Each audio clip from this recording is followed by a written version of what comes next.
Bonjour à tous, je suis ravie de vous retrouver dans la partie 4 sur les suites. Nous sommes sur un niveau première. Donc j'ai déjà fait les généralités sur les suites en partie 1. J'ai fait les calculs des premiers termes en partie 2. En partie 3, j'ai un petit trou de mémoire, voyons voir. Ah oui, j'ai fait exprimer UN plus 1 en fonction de n. Et là, maintenant, nous allons voir la représentation graphique, donc représenter graphiquement une suite. Donc, je vais prendre toujours les deux exemples que j'ai pris à chaque fois dans cette partie, enfin, dans les parties 1, 2 et 3 sur les suites. Donc, j'ai dû prendre quelque chose comme UN égale 2n plus 5 et UN plus 1. J'ai oublié mon petit plus 1 ici, égale 3UN moins 1. Donc, j'ai repris les calculs de la partie 2, des premiers termes de la suite, et nous allons représenter cette suite.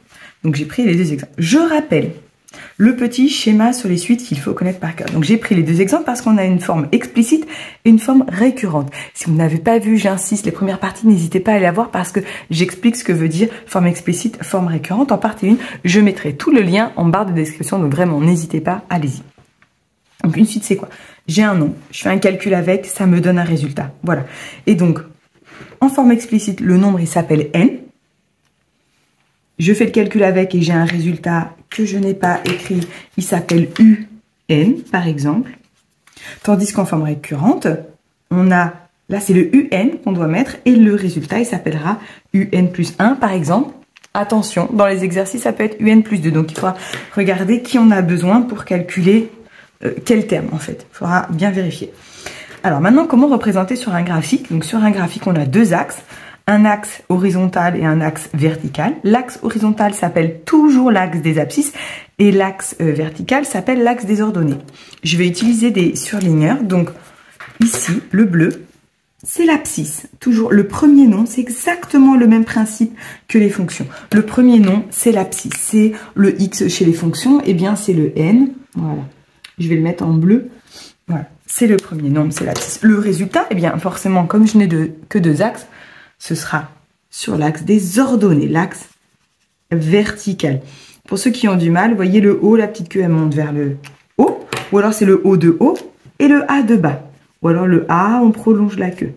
Ça peut être abscisse pour le bas et ordonnée pour le haut. Voilà. Voyez comment vos enfants préfèrent retenir avec quels moyens. Ça dépend vraiment des enfants. Et donc, est-ce que j'ai un surligneur orange? Oui, bien sûr. Donc l'axe, voilà, les résultats, je vais devoir les mettre en haut ou en hauteur ou en bas, ça dépend. Donc, que faut-il retenir? Eh bien, ici, il faut retenir que pour placer des points, je vais écrire en noir, sinon quand le papier, on ne va pas voir. On doit donner deux noms. Le premier nombre se mettra sur l'axe des abscisses et le deuxième, le résultat, ce sera l'ordonnée. Donc celui-ci, ça sera n UN. Déjà. Et après, on verra pour le deuxième exemple. N'allons pas trop vite. Donc là, si je marque à côté les nombres, donc je vais avoir un premier point n. Le n, c'était le 0. Et le U0, c'est 5. Ensuite, je vais devoir placer ce point-là. C'est 1, 7. Vous voyez le n, je vais le mettre en bleu. Il est ici.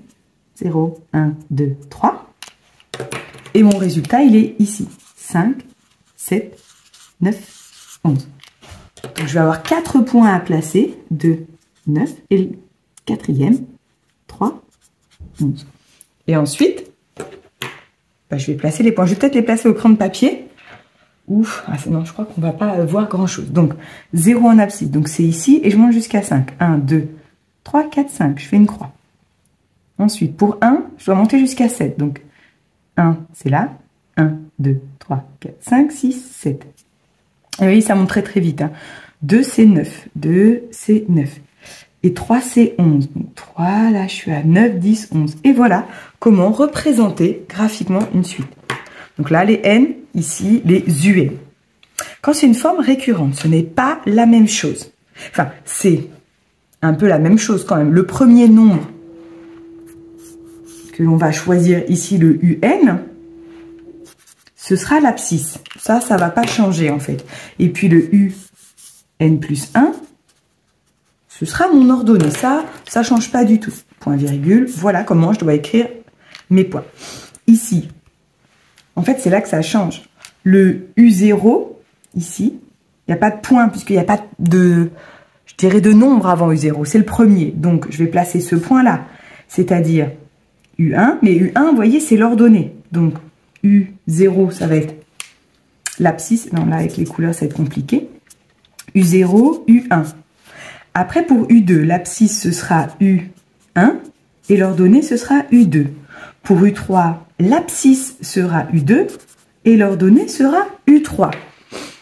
Donc là, les points que je dois placer, 2 et U1, c'est 5. Après, je dois retrouver 5 et puis l'ordonnée, ce sera 14.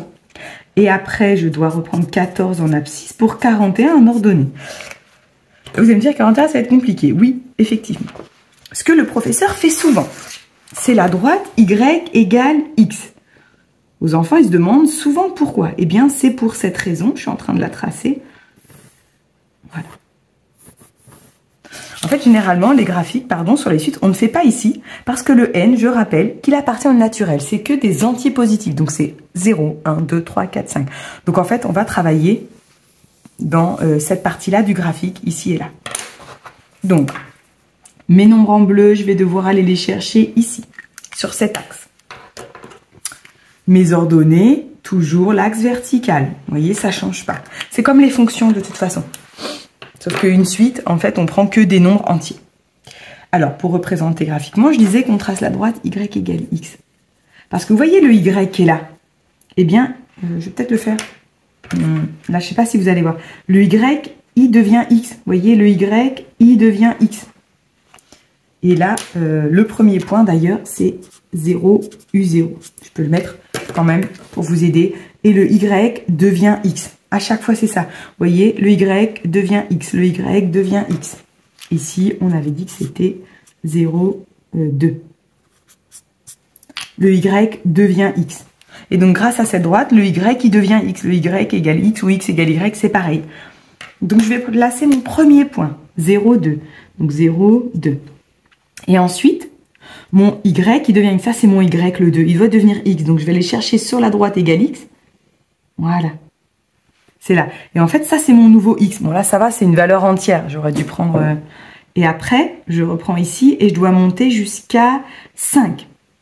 Oui, c'est 5. 1, 2, 3, 4, 5. Voilà. Mon Y, ça, c'est mon Y. Il doit devenir X. Donc, je vais aller chercher jusqu'ici. Et hop, je descends. Et vous voyez, j'ai 5. 1, 2, 3, 4, 5. J'ai retrouvé mon X. Et après, je monte jusqu'à 14. Alors là, ça va être compliqué. On va essayer, mais j'en étais 5. 6, 7, 8, 9, 10, 11, 12, 13, 14. Donc, là, et après, voilà. Ça, c'est le point de coordonnées 5, 14. Je ne sais pas si vous allez voir. Ça, c'est le point de coordonnées 2, 5. Et ça, c'est le point de coordonnées 0, 2, on a dit. Et après, je dois aller chercher mon Y égale X. Il sera ici. Voilà. Et vous voyez, je vais descendre. Le Y, il est là. Je vais descendre pour aller chercher mon X. Et comme ça, mon X, il est là. Et je peux remonter à nouveau pour le point d'après. Et donc, normalement, si je compte, je dois avoir 14. 5, 6, 7, 8, 9, 10, 11, 12, 13, 14. Vous voyez, je retrouve mon Y égale X. C'est pour ça que le prof, il trace cette fameuse droite Y égale X. C'est parce que le Y, il devient X. Donc, quand on a notre Y ici, on va chercher ici le X et on descend. Comme ça, on a le X. Là, j'ai pris des valeurs entières. Mais si j'avais des 1,7, c'est pas en Y, ça va être très compliqué de placer sur 1,7 sur un graphique. Donc en fait, c'est pour ça qu'on trace la droite Y égale X. Voilà, j'espère que cette petite vidéo a pu vous aider à mieux comprendre comment représenter graphiquement une suite. Si vous aimez ce genre de vidéo, n'hésitez pas à laisser un petit pouce j'aime, à vous abonner et à me retrouver sur la page Facebook. Tout est en lien. Tout est en barre de description, pardon, je n'arrive plus à parler, je commence à fatiguer. En tout cas, merci à tous pour vos j'aime, vos partages sur ma page, vos j'aime aussi également sur ma chaîne YouTube. Merci à tous, vous faites grandir la communauté et vraiment, vous soutenez mon travail, je suis vraiment très reconnaissante envers vous. Merci à tous, moi je vous dis ciao ciao dans une prochaine vidéo. Bye bye.